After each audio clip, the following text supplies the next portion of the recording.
Section 3.3, rate of change in slope. Essential question. How do you find the slope of a line from a graph? The four types of slope are positive, negative, zero, and undefined. I'm going to draw a quick sketch of what each type of slope looks like. So a positive slope goes up from left to right. So you're rising a positive number and running a positive number. A negative slope goes down from left to right. A zero slope is a horizontal line. And an undefined slope is a vertical line. All right, so find the slope of the line. If you're taking notes on this lesson, what I would do is make a coordinate grid with the two ordered pairs in the graph. So for example, this graph has the ordered pair 3, 0, and the ordered pair 3, 4. So I would graph those two ordered pairs, and then you'll count the slope from there. If you have graph paper, that will work even better. All right, so the way we find the slope of a line is always going to be rise, which means we're going up or down, over run. Molly O to the office, please. Molly O to the office, please. So then we're going left or right. So you can always pick whichever dot to start from that you want to. Usually I pick the dot furthest to the left, but since these dots are both in the same line, doesn't matter which one I pick. All right, so if I say I'm going to start right here, I'm going to rise and then run. So rise means go up and down. So I'm going to rise 1, 2, 3, 4. And then I'm not going to run at all because I'm already at my dot. So I have to run 0. Now, whenever you have a 0 on the bottom of a fraction, if you try to put in your calculator 4 divided by 0, you'd get an error. So this one is undefined. A vertical line has an undefined slope. And if you go back a page to our vocab, you'll notice that our bottom vocab word, undefined slope, had a vertical line. All right, second one. So for this one, to count the slope, our two ordered pairs are 0, negative 3, and 2, 0.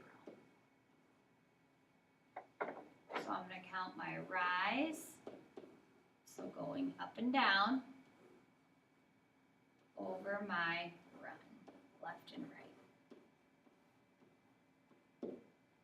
Keep in mind that when you're going up and to the right, if you go up or to the right, it's positive number.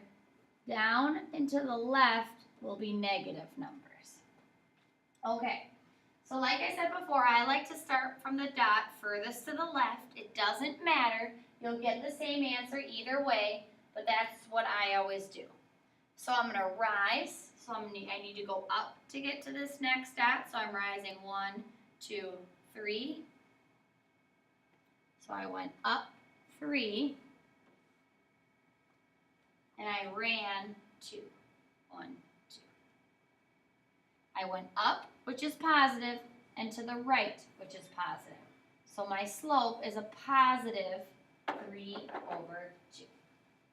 3 over 2.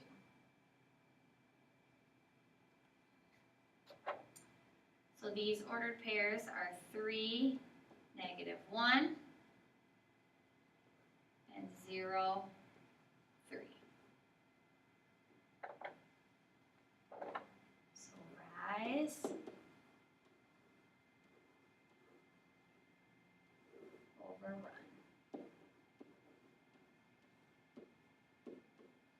So I start with my dot furthest to the left, which would be this one.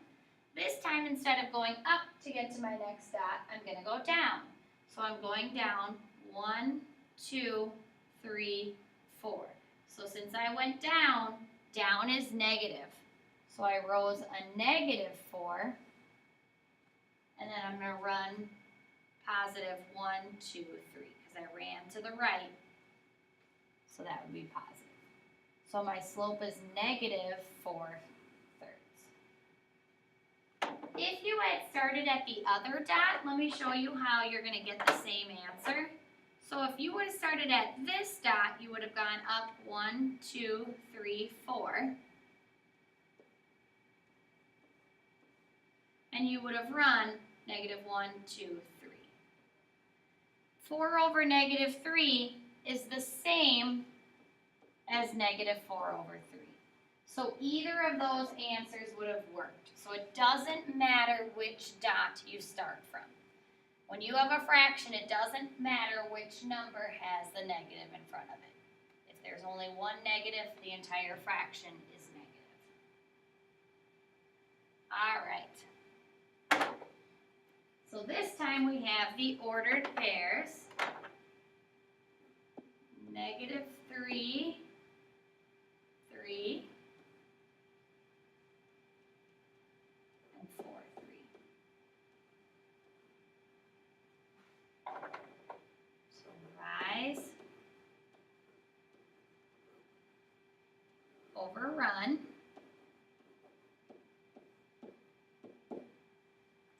So if I start my dot furthest to the left, notice on this one, I don't have to rise. I don't have to go up or down to get to my next dot. All I need to do is go across. So I'm going to put a 0 on the top, and then I'm going to count how many I have to go run. 1, 2, 3, 4, 5, 6, 7. So 0/7, whenever you have a 0 on top, your slope is 0. So remember, earlier,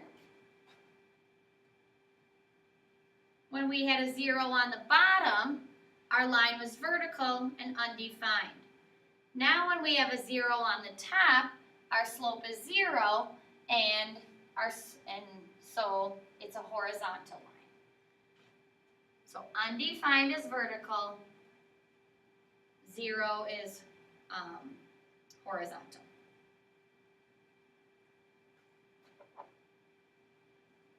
So now we have 0, negative 2, and 1, 3. Rise, overrun. So start from my dot furthest to the left, which would be right here. So to get to my next dot, I have to go up, so that'll be positive. Rise 1, 2, 3, 4, 5. So 5 is my top number. And I'm running to the right, which is also positive, so 1. 5/1 is 5. So my slope is 5.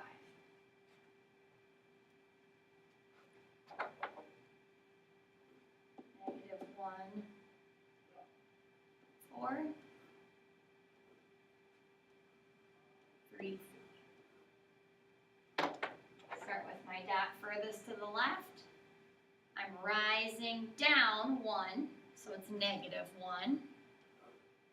And I'm running 1, 2, 3, 4. So negative 1/4 is my slope. Down 1, down is always negative, to the right 4. Now notice what we're missing on this line. We don't have any dots on our line. So that means that we can add our own dots onto this line. All you have to look at is where you would have a nice coordinate point. So for example, this right here would be a nice coordinate point. It would be negative 4, 0. And then you've got to think, where else do I see a nice coordinate?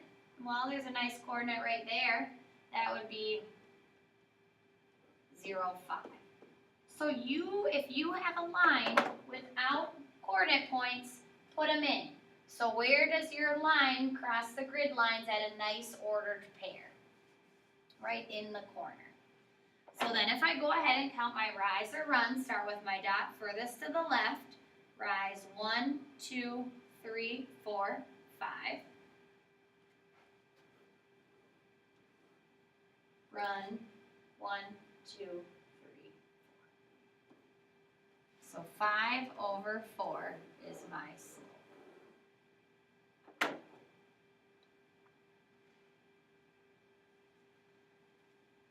And one more that doesn't have any nice ordered pairs, so let's make our own.